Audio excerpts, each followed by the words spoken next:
Audiolibros en 15 minutos. Suscríbete al canal y explora un nuevo libro cada día. Desde el viaje del Mayflower hasta la Guerra de la Independencia, los primeros Estados Unidos ya estaban atados al capitalismo. La historia del Mayflower y el asentamiento de los peregrinos en Nueva Inglaterra en 1620 es bien conocida. Pero a menudo se pasa por alto una pregunta clave: ¿cómo se financió el viaje? La respuesta muestra cuán estrecha fue la conexión entre Estados Unidos y el capitalismo desde el principio, y explica la lucha de los colonos por su libertad más adelante. El viaje fue financiado por un grupo de inversores en Inglaterra a través de una empresa llamada Virginia Company of London. Muchas personas invierten pequeñas cantidades, lo que limita su riesgo financiero. Saldrían ganando enormemente, pero solo en el escenario relativamente improbable de que el viaje fuera un gran éxito. Fue una forma temprana de lo que ahora llamamos financiación de capital riesgo. Resultó que el Nuevo Mundo sí ofrecía muchas oportunidades financieras para los comerciantes en Inglaterra. Un éxito inicial particular fue la piel de castor, que se vendió como un producto de lujo en Europa. Los colonos lo obtuvieron mediante el comercio con los nativos americanos, que eran expertos en cazar castores y preparar las pieles. Más tarde, el tabaco se convirtió en un gran comercio, especialmente en las tierras de cultivo de Virginia y Maryland. Esta vez, el arduo trabajo lo hicieron los esclavos, los primeros de los cuales habían llegado a Virginia un año antes que el Mayflower. El comercio de tabaco creció a proporciones asombrosas, y representó el 80% de las exportaciones coloniales a Inglaterra en 1700. Sin embargo, la relación de Estados Unidos con Gran Bretaña, de la que todavía formaba parte, comenzó a parecer unilateral. Un tema pasó a primer plano: la tributación sin representación. En 1765, ante las deudas de la guerra, Inglaterra comenzó a gravar a las colonias estadounidenses mediante la ley del timbre, lo que significaba que la obtención de cualquier documento oficial estaba sujeta a una tasa adicional.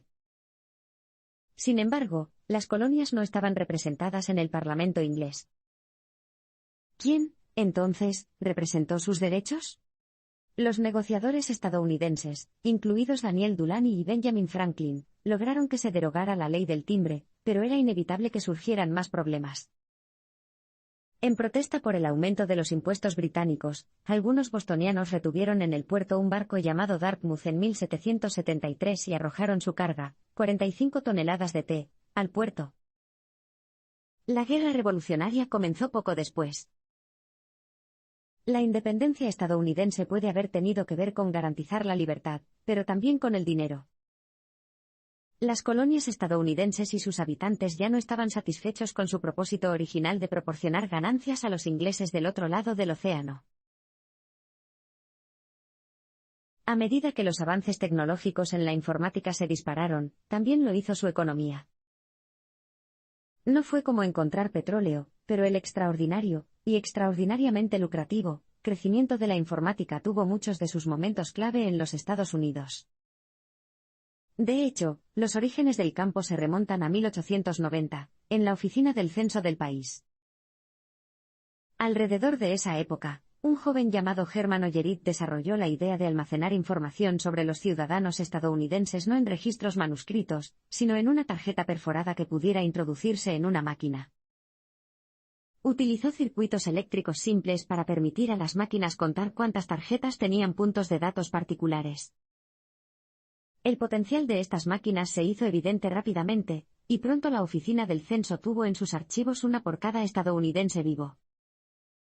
Ollerit fundó Tabulating Machine Company, que más tarde se convertiría en International Business Machines, más conocida como IBM.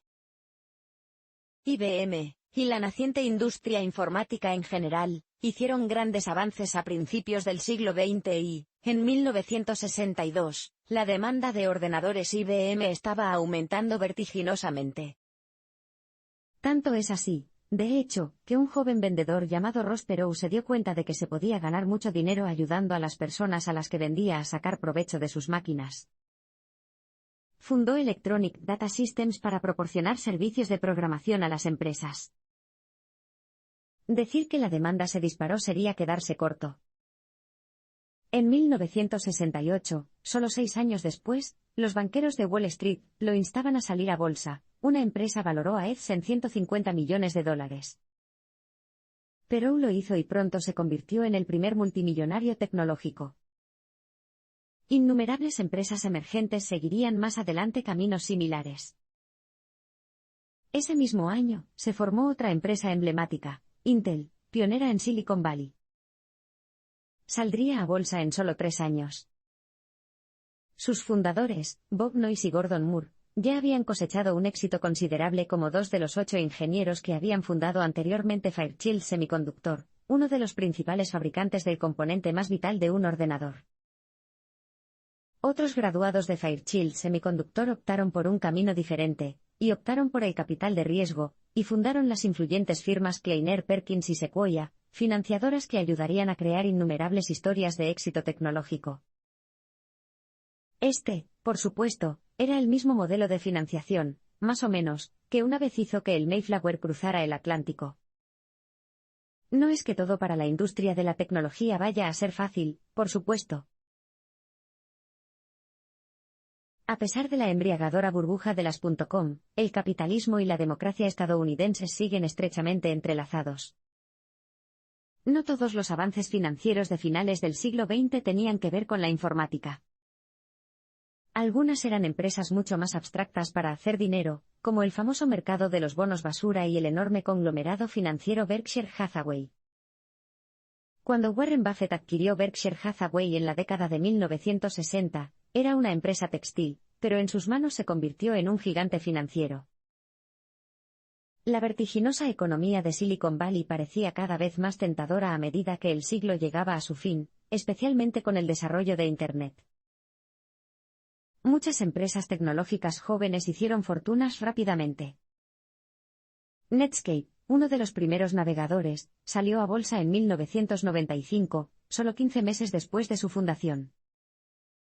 Yahoo también salió a bolsa en 1996, después de solo 9 meses como empresa, con una rentabilidad del 10.000% para su financiador de capital riesgo, Sequoia. Sin embargo, Netscape pronto se vería eclipsado. Microsoft, de Bill Gates, creó el sistema operativo en el que funcionaban la mayoría de las computadoras, y simplemente comenzó a ofrecer su propio navegador de forma gratuita, lo que supuso una ruina para la empresa emergente. Un fracaso aún más espectacular de la burbuja de las .com fue la fusión de Time Warner con AOL en 1999, un proveedor de servicios de Internet que también había tomado medidas inteligentes en materia de publicidad en línea. Time Warner, un gigante, poseía cadenas de televisión, revistas, la compañía de entretenimiento Warner Bros. Y todo un servicio de televisión por cable. Sin embargo, Internet parecía tan atractiva que se fusionaron con AOL en una proporción de 45:2.55. Los accionistas de AOL se llevaron más que Time Warner, justo cuando la tecnología de acceso telefónico de la que dependía AOL estaba siendo reemplazada por la banda ancha. Sin embargo, fue una empresa que parecía estar muriendo en la década de 1990 la que marcaría el ritmo en el nuevo milenio.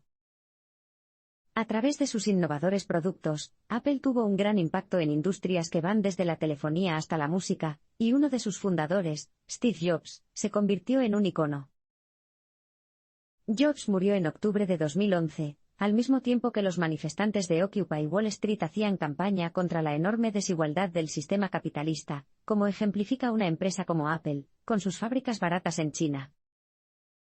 Era irónico, entonces, que muchos manifestantes se tomaran el tiempo para lamentar la muerte de Jobs. Quizás no, sugiere el autor. El capitalismo siempre ha sido la fuerza impulsora del desarrollo del país, impulsando la innovación a niveles cada vez mayores. Sin embargo, como lo demuestra la historia, hace tiempo que se necesita una mano firme. El capitalismo estadounidense, rico en contradicciones, ha trabajado durante mucho tiempo de la mano de la democracia. A medida que Estados Unidos crecía, sus redes de transporte se expandieron. La geografía única de los Estados Unidos recién formados tenía aspectos positivos y negativos para el comercio. Por un lado, el sur ofrecía condiciones ideales para el cultivo del algodón. Y gracias a la desmotadora de algodón, un invento que ahorra tiempo y que separaba mecánicamente las semillas de la planta de algodón, fue posible cubrir enormes áreas de tierra con plantaciones.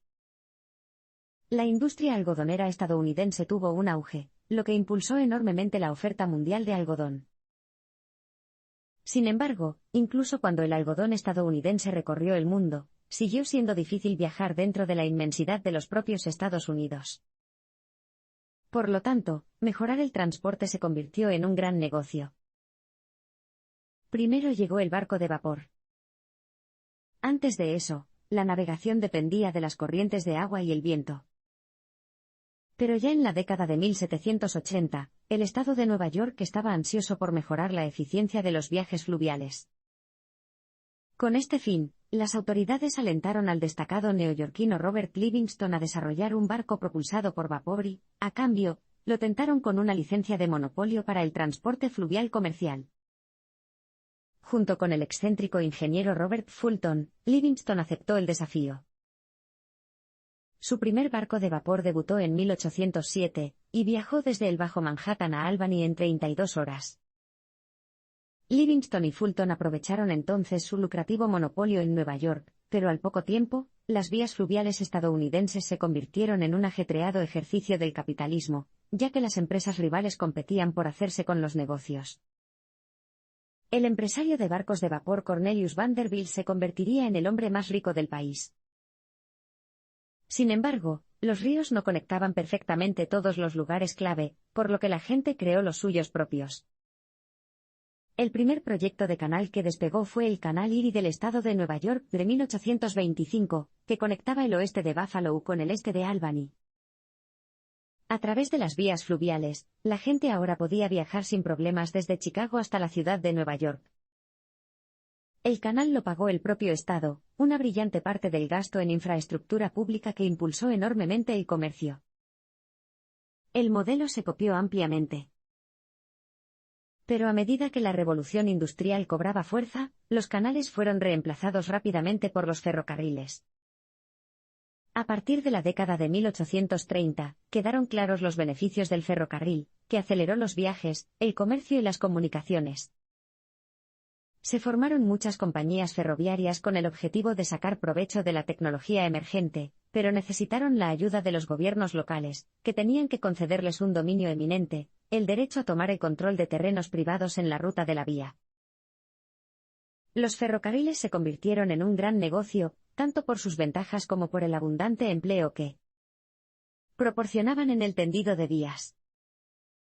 Pero nunca se trató de un capitalismo de laissez-faire sin intervención, se basó en un intrincado equilibrio entre las empresas privadas y la asistencia gubernamental, típico de las empresas en los Estados Unidos de la época. La economía del sur de Estados Unidos, basada en el algodón y la esclavitud, demostró no estar a la altura del rápido desarrollo del norte. La guerra entre México y Estados Unidos de 1846 a 1848 concedió a los Estados Unidos vastas extensiones de territorio occidental, incluida la zona que pronto se convertiría en California. Fue una suerte increíble que, casi exactamente al mismo tiempo, se descubriera oro allí. Durante la legendaria fiebre del oro, innumerables estadounidenses viajaron al oeste en busca de fortuna, a pesar de que la red de transporte en desarrollo aún no se extendía tanto. Una consecuencia de esto fue que pronto se le concedió la condición de estado a la rica California. Sin embargo, la decisión de incorporar a California a la Unión causó problemas. California se convirtió en un estado libre. Esto inclinó el precario equilibrio entre los estados libres y esclavos, lo que agravó los estados esclavos del sur. Fue una decisión que contribuyó al aumento de las tensiones políticas, que eventualmente desembocarían en una guerra civil. El sur dependía en gran medida de la esclavitud debido a su notable y abominable economía. Las personas esclavizadas no solo eran económicamente vitales por el trabajo que realizaban en innumerables plantaciones de algodón, sino también porque se utilizaban ampliamente como garantía de préstamos. Los propietarios pedían dinero prestado en su contra, igual que la gente hace con la tierra hoy en día. La esclavitud se convirtió efectivamente en la base financiera sobre la que descansaba todo el sur. Todo eso se sumó a una economía extraña e inflada. En 1859, los casi 4 millones de personas esclavizadas tenían un valor estimado de 2.800 millones de dólares, en dinero de 1859. A modo de perspectiva, las vías férreas tenían entonces un valor de 1.000 millones de dólares, y el gasto total del gobierno federal era de tan solo 69 millones de dólares. Por espantoso que sea, las personas esclavizadas eran el activo más valioso de Estados Unidos, a una distancia ridícula. Gracias tanto a su comercio interno de esclavos como a su comercio externo de algodón, el sur de Estados Unidos era rico. Sin embargo, una vez que estalló la guerra civil, se vio vulnerable a un solo movimiento inteligente. El norte bloqueó los puertos del sur, interrumpiendo por completo el comercio e impidiendo la entrada del hierro necesario para construir y reparar las vitales vías del tren. Por lo tanto, el sur se vio agotado de recursos. Al norte, por el contrario, le iba bien desde el punto de vista económico. Continuó importando hierro, lo que permitió el mantenimiento de los ferrocarriles que necesitaban los militares. De hecho, el norte incluso siguió ampliando su propia red ferroviaria. En 1862 se aprobó la Ley de Ferrocarriles del Pacífico, que finalmente conectó las dos costas. Además, en 1859, 2 años antes de que comenzara la Guerra Civil, se hizo un descubrimiento trascendental en Pensilvania: el petróleo. Una vez que se aboliera la esclavitud, definiría cómo se desarrolló el capitalismo estadounidense. Con abundante oro y petróleo, Estados Unidos era una tierra de increíbles recursos naturales. Sin embargo, a medida que avanzaba el siglo XIX, numerosas innovaciones audaces demostraron que su gente sería un activo igual de importante. Una serie de innovaciones espectaculares surgieron de Estados Unidos a finales del siglo XIX. Desde que la desmotadora de algodón catalizó esa industria, Estados Unidos conoció el valor de un gran invento. La telegrafía, por ejemplo, desarrollada y defendida por Samuel Morse, permitió la transmisión inmediata de mensajes a largas distancias ya en 1843, desarrollándose en paralelo con los ferrocarriles. Los telégrafos desempeñaron un papel muy importante en la Guerra Civil. Sin embargo, los años posteriores a la guerra produjeron el flujo más notable de inventos e innovaciones. Una de ellas fue la máquina de escribir, desarrollada por la empresa fabricante de armas Remington y Sons tras el final de la Guerra Civil, cuando la demanda del principal producto de Remington, las armas de fuego, se desplomó. La máquina de escribir generó no solo palabras, sino también empleo, y la mecanografía se convirtió en una de las pocas líneas de trabajo que se alentó a las mujeres a dedicarse. Otro invento clave fue la luz artificial, aunque la bombilla fue solo una de las más de 1000 patentes presentadas por Thomas Edison. Edison, extraordinariamente experto en inventar cosas con un claro propósito práctico, ya había realizado varios cambios revolucionarios en la telegrafía cuando centró su atención en el campo en desarrollo de la electricidad. La gente se dio cuenta de inmediato. Edison recibió el apoyo de William H. Vanderbilt, heredero de la fortuna de su padre, así como de J. P. Morgan, el financiero enormemente influyente. Edison no hizo el primer gran avance en el campo de la luz artificial. Ese honor recayó en Charles Brash, cuyo sistema funcionaba electrificando 2 barras de carbono separadas. Pero la bombilla de Edison pronto demostró ser un concepto superior y, en 1882, logró iluminar las oficinas de una pequeña red eléctrica en Nueva York, incluida la sede del New York Times. No todas las innovaciones adoptaron la forma de un producto nuevo. Uno importante, de hecho, simplemente reorganizó los productos ya disponibles. Antes de que llegara el inmigrante irlandés T. Stuart, los productos de una tienda se almacenaban detrás del mostrador. Los clientes tenían que pedirlas y luego negociaban el precio. La revolucionaria idea de Stuart consistía en llevar los productos al mostrador, darles un precio fijo y, por lo tanto, hacer que las compras dejaran de ser una actividad puramente transaccional en una experiencia que la gente disfrutara, e incluso realizara por diversión. Su tienda departamental, Stewart's Cast Iron Palace, abrió sus puertas en 1862 y fue un éxito rotundo. Stuart acumuló una fortuna de entre 40 y 50 millones de dólares, asombrosa para la época. Fue solo uno de los estadounidenses que demostró su talento no solo para la invención, sino también para los negocios. Sin embargo, hubo dos hombres que incluso lo superaron, John D. Rockefeller y Andrew Carnegie. Dos magnates destacados, Rockefeller y Carnegie, definieron la Edad Dorada. Mark Twain acuñó el término la Edad Dorada en su novela de 1873 del mismo nombre. Era una descripción acertada de una época en la que las oportunidades para los empresarios e inversores estadounidenses parecían ilimitadas, incluso si, en lugar del oro, las principales materias primas eran el petróleo y el acero. El valor del petróleo no quedó claro de inmediato cuando se descubrió, pero después de la experimentación, quedó clara su utilidad como fuente de combustible. Todo lo que quedaba era optimizar el complejo proceso de extraer el petróleo, transportarlo y refinarlo para su uso. Rápidamente quedó claro que maximizar la eficiencia en este proceso era la clave del éxito. El camino hacia la verdadera eficiencia, como pronto se dio cuenta John D. Rockefeller, consistía en ampliar enormemente la operación. Rockefeller, un joven empresario que había cofundado una empresa petrolera con $1,000 de sus ahorros y $1,000 prestados de su padre, tenía la confianza suficiente en los números como para pedir préstamos enormes, y desaprovechar las ganancias a corto plazo con el fin de ampliar sus instalaciones de refinación. Esto permitió un proceso de producción brillantemente simplificado. También pagó una fortuna para comprar a sus socios comerciales, seguro del valor de la inversión. Standard Oil, la empresa en cuestión, demostró que merecía la pena.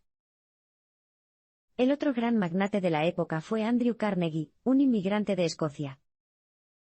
Pudo dejar su primer trabajo en una oficina de telégrafos cuando sus astutas inversiones empezaron a pagar mucho más que su salario. Sin embargo, Carnegie nunca fue un emprendedor típico. Cuestionó el valor de la riqueza, y vio que su propósito era donar su fortuna filantrópicamente.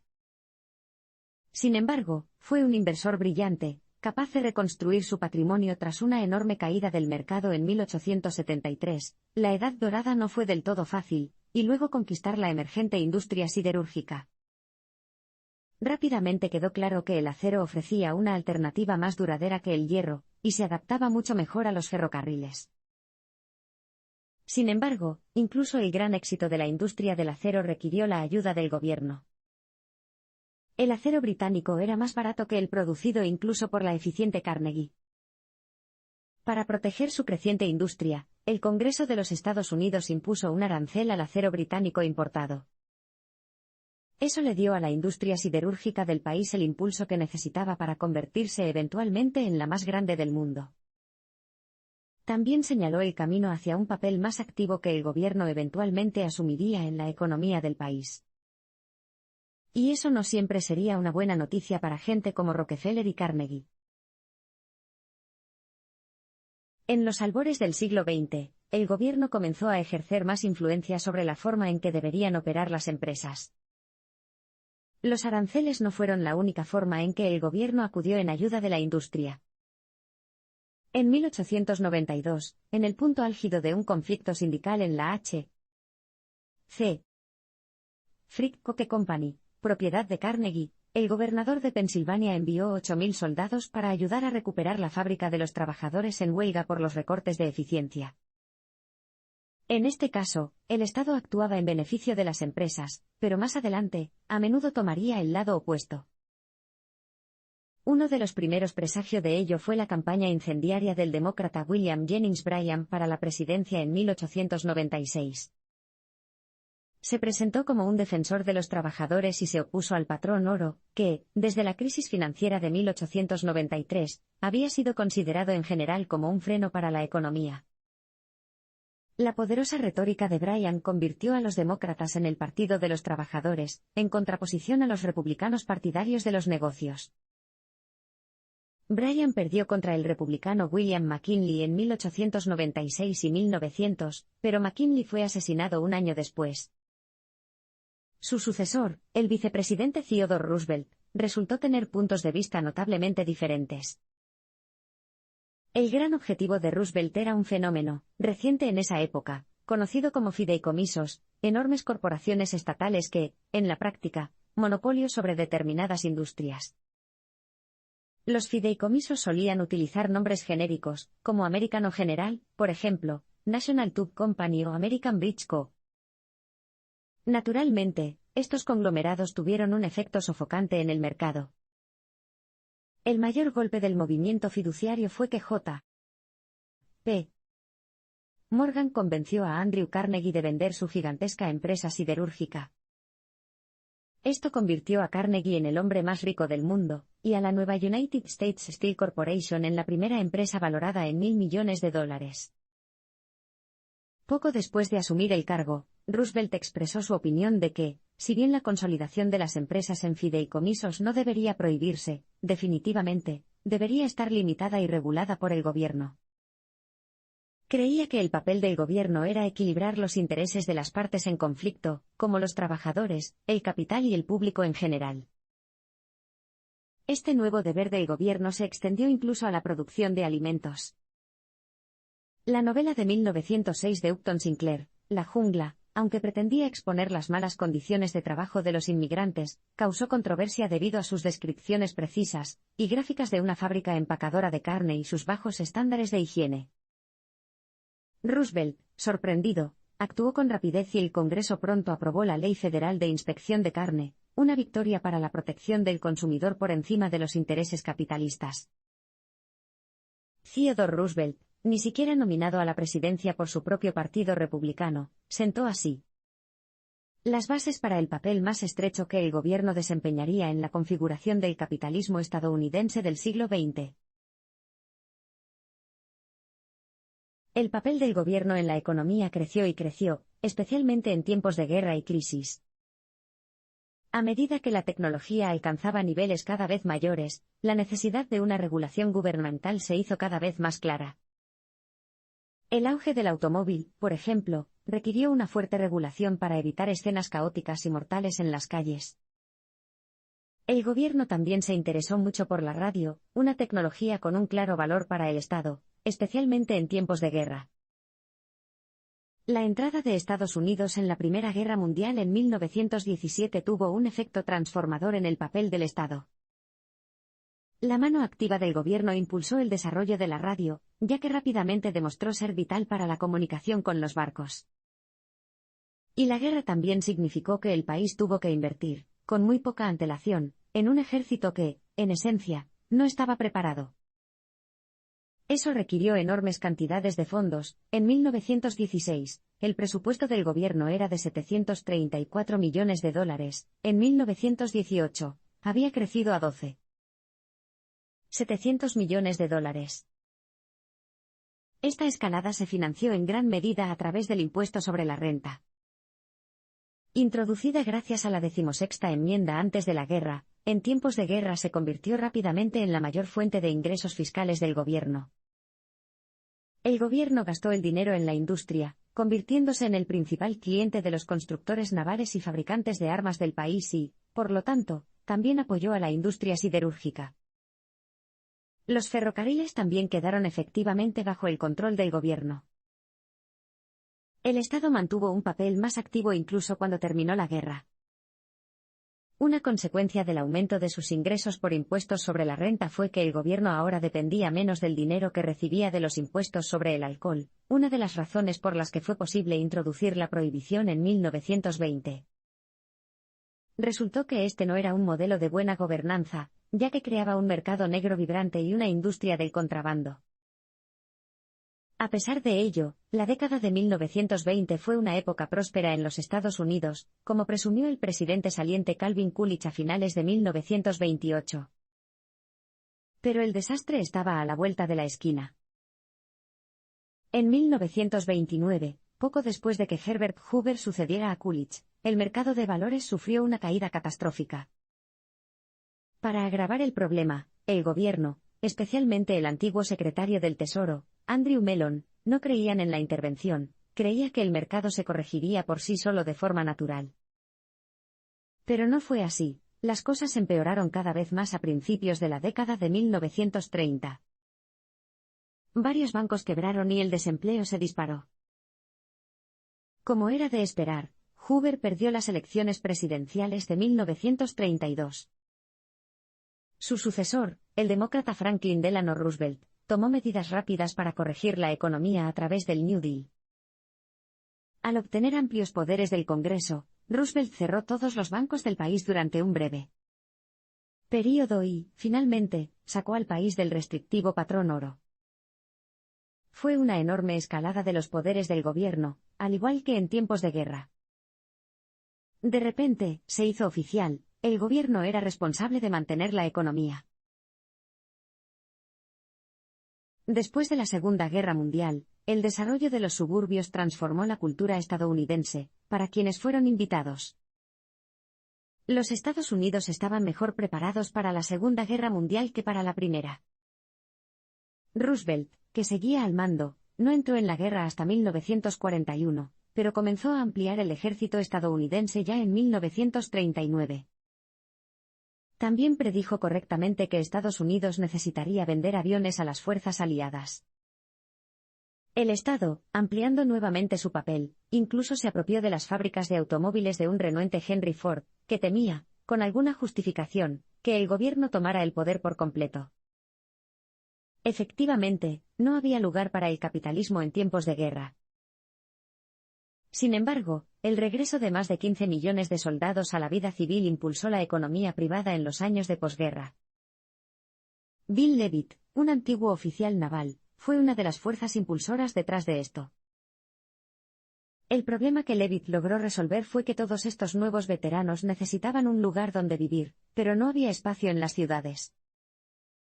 En 1947, Levitt compró una gran parcela de tierra en Long Island, a las afueras de Nueva York.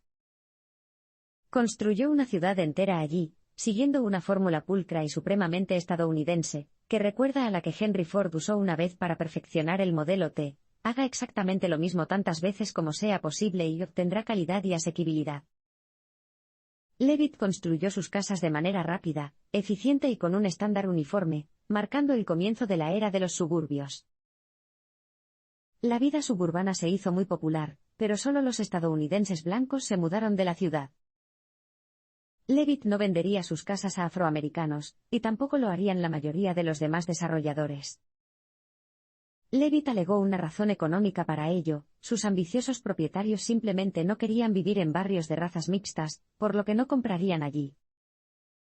Eventualmente se convertiría en ilegal discriminar de esta manera, pero eso no resolvería el problema.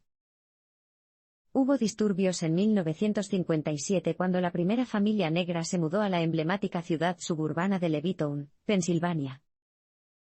Como resultado de estos múltiples niveles de discriminación, las familias afroamericanas se quedaron en gran medida en las ciudades. Los suburbios fueron uno de los indicadores del enorme cambio cultural en los Estados Unidos en las décadas posteriores a la guerra. Otro fue el desarrollo de la red de carreteras, un cambio en el transporte con grandes consecuencias para la economía de todo el país. Las carreteras estadounidenses por excelencia tuvieron muchos efectos en cadena para la economía. El presidente Eisenhower calificó su proyecto de ley de carreteras de 1956, de $33.000 millones, como el mejor programa de obras públicas de la historia del mundo. Crearía carreteras interestatales con un valor de 41,000 millas, con el objetivo de conectar las principales ciudades del país. Sin embargo, como suele ocurrir con este tipo de acontecimientos, tuvo algunas consecuencias imprevistas. Una de ellas fue que muchos establecimientos al borde de la carretera se vieron obligados a cerrar, como la gasolinera, el restaurante y el motel que Harland Sanders había estado administrando durante décadas en Corbin, Kentucky. El problema era que los conductores solo podían acceder o salir de las nuevas autopistas a través de rampas especialmente diseñadas, lo que significaba una catástrofe económica para cualquier empresa que no estuviera ubicada cerca de una salida. Sanders no tuvo más remedio que cerrar la tienda. Sin embargo, la joven de 65 años no estaba lista para jubilarse. A lo largo de los años, perfeccionó cuidadosamente su popular receta de pollo frito, elaborada de manera innovadora con una olla a presión. El coronel, como empezó a llamarse a sí mismo, decidió franquiciar su método y su mezcla secreta de especias. Pronto recibió un golpe en las manos. Kentucky Fried Chicken no fue la única empresa de alimentos que tenía una especie de deuda con las carreteras del país. En San Bernardino, California, los hermanos Dick y Maurice McDonald habían desarrollado un sistema supereficiente de preparación de alimentos que convirtió su único local de autoservicio en un éxito rotundo. En 1954, los hermanos llamaron la atención del vendedor de máquinas de batidos Ray Kroc cuando se enteró de que utilizaban 8 de sus máquinas. ¿Qué tipo de establecimiento, se preguntó Kroc, podría necesitar hacer 48 batidos simultáneamente? Kroc quedó tan impresionado por la operación que se convirtió en franquiciado de McDonald's, siguiendo estrictamente el modelo de los hermanos. Para 1961, había casi 300 establecimientos McDonald's, lo que garantizaba una uniformidad tranquilizadora a las numerosas paradas de las autopistas de todo el país que alguna vez habían amenazado el sustento de Harland Sanders. Entonces, las carreteras le quitaron a la economía y la cedieron. Por supuesto, dependían de la supremacía del automóvil, al igual que el concepto de suburbio. El automóvil, a su vez, necesitaba petróleo, que había sido un recurso natural estadounidense abundante durante un siglo. Sin embargo, a medida que más automóviles recorrían las carreteras y se metían en las ciudades, el país agotaba su oferta. Después de la década de 1960, Estados Unidos pasó a depender del petróleo de Oriente Medio e importó más bienes de los que exportaba por primera vez desde el siglo XIX.